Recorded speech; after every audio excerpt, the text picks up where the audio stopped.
Well, Yeah. as a shameless Mothra fan, Yay. um, I would be remiss if I did not ask about the Luminous Fairies and Mothra because that was also a novella, right? It So was. Uh-huh. what's going on with that? Yeah, so, I'm not exactly sure how this happened. I'm not sure if fans out there coordinated or what, but, once the, news broke that University of Minnesota Press was publishing this, suddenly a bunch of people started writing to the press and saying, "We hope that you'll do The Luminous Fairies and Mothra next." And so, apparently, the press got enough messages that my editor came back to me and said, "Jeffrey, what do you know about this Luminous Fairies and Mothra thing?" And so I didn't have a copy of it, but I immediately ordered one. And, here it is, in book form. Ah. Ta-da!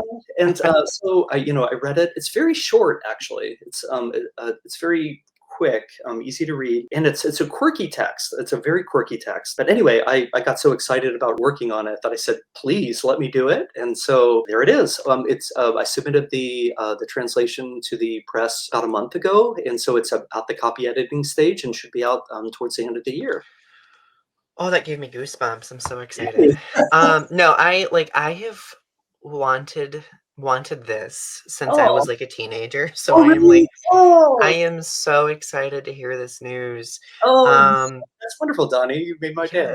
yeah. Well, and I hope that in the future maybe you'll come back to Growing Up with Godzilla and we can have a Of course. full on conversation about it. I guess I mean if there's anything that you may be interested in revealing, like what has been like the Yeah. most interesting thing Oh, that you've discovered or that you've taken away from yeah. your work on this translation? Oh my gosh, there's so many things. I almost don't know where to start. Maybe let me tell you 3 things, if that's Yeah. okay. If 3, that's I'm perfect. not gonna get too long.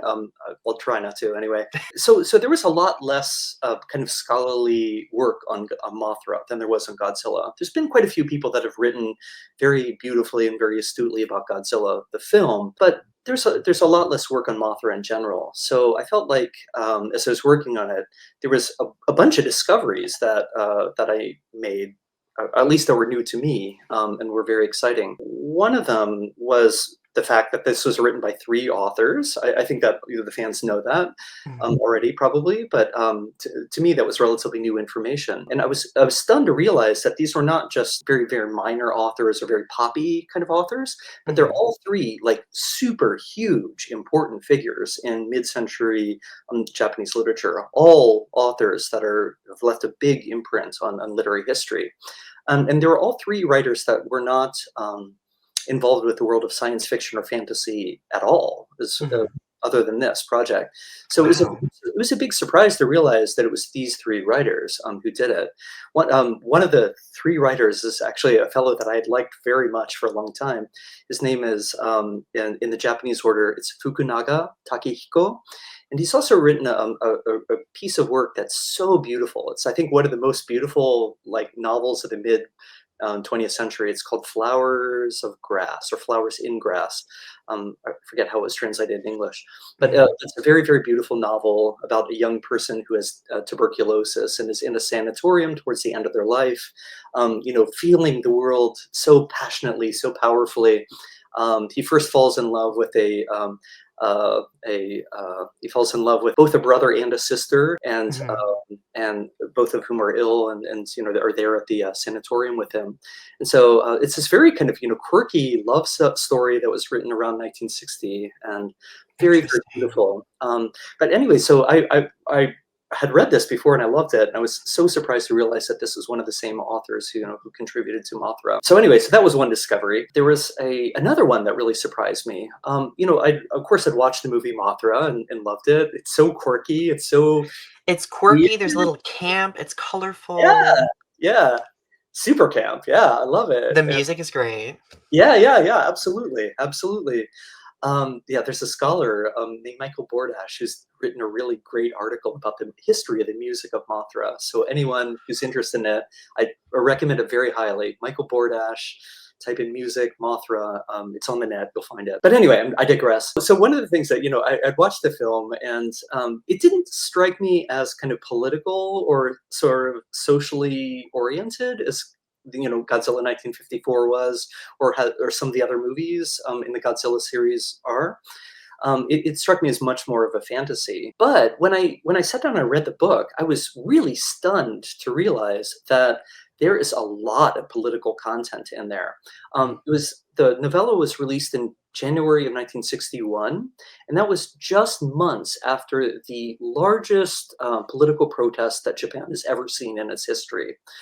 There were these protests in 1960 called the Ampo protests, Mhm. which were enormous, that brought millions, literally millions of people into the streets protesting the Japanese government. And the reason for these protests was that in 1960, the Japanese government kind of forced through a revision of the US Japan peace treaty, which basically kind of brought Japan under the nuclear umbrella of the Uh-huh. United States. And so there was a lot of people in Japan who were very concerned about siding too strongly with the United States because, like, the Soviet Union is right there. It's literally Right. miles away from Japan. You can, from the north part of Japan, you can practically see some of the Russian islands. So, Mhm. they were very concerned about being like too closely associated with America, and thought that they might be putting themselves in harm's way with, by siding with the other power. Like, tens of thousands, then hundreds of thousands, then millions of people went on strike, over this political issue. But nonetheless, the government rammed it through, and it was very, very unpopular amongst the Japanese population to be tied so closely to the American military with its nuclear arsenal. Mhm. The entire book is a reaction to that. There's a number of points like throughout the book that have not do not appear in the film that are very specifically calling back these particular protests. And fans will remember that Russia and America have kind of been Mhm. brought together to make like one gigantic superpower. In the book Mhm. called Rosilika or Relisica or something Yes, like that. that's right. In the book, it's Roshirika, and then the movie, it's Dorishika. They changed Mhm. the names just ever so slightly. But anyway, but the point is, in the film or in the book, this big superpower is kind of the nasty guy that just sort of does whatever it wants, right? And Mhm. and because of that, Japan suffers. And the whole point of the original novel was to kind of try to encourage Japanese people to see themselves apart from the superpowers. The whole message of the book is, rather than siding with the superpowers, why aren't we allying with the small, new, decolonizing nations of the world, like the little places like Infant Island? Why are we? Shouldn't we? Ah, Shouldn't we be allies to them? Shouldn't we be the helpers to them, rather than just kind of being slavishly connecting ourselves with the Cold War superpowers? So right. so I was really surprised to find out that there's this very strong political message in the original text, and again, just like before, the same producer for this for the movie Mothra was Tanaka Tomoyuki, the same guy who was the producer for 1954 Godzilla.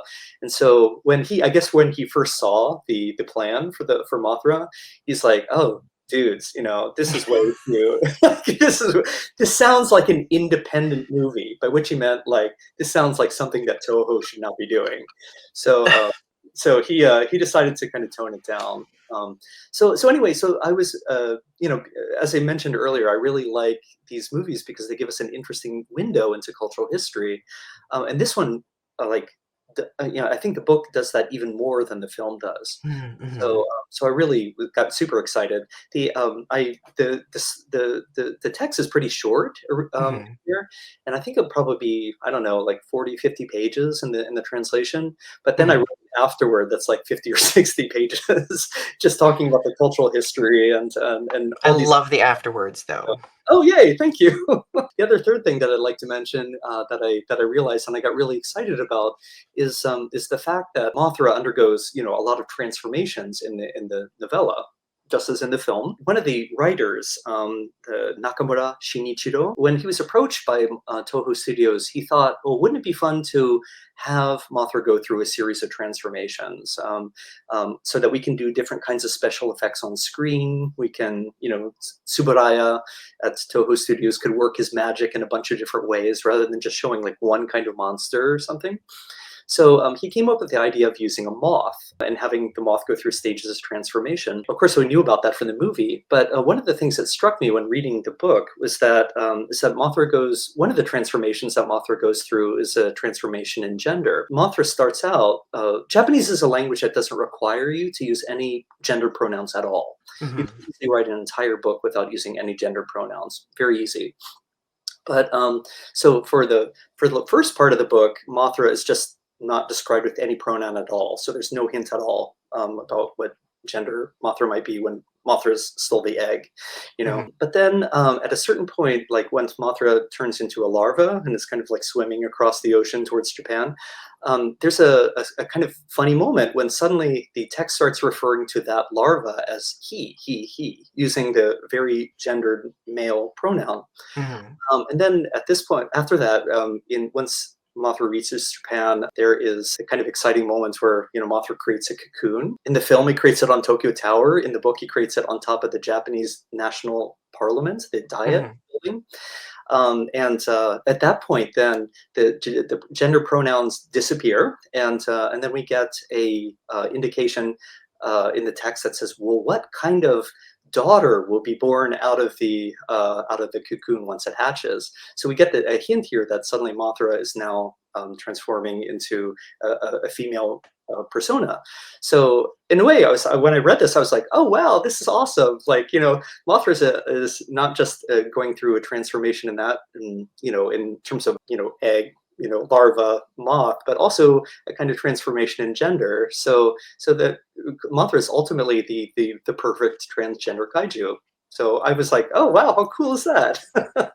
And I get so excited about this, especially because we're living in a world where transgender identity is under such like vicious, cruel attack. Absolutely. In every direction. And so I felt like I wanted to really highlight that in the translation and bring that through in the translation, and mention it in the afterword. It's just as a little kind of sign of goodwill and and encouragement. That Right. here is this interesting and beautiful creature who is becoming their most beautiful self and most powerful self by the end of the book. And isn't that wonderful? So, That that makes me so happy. oh, good.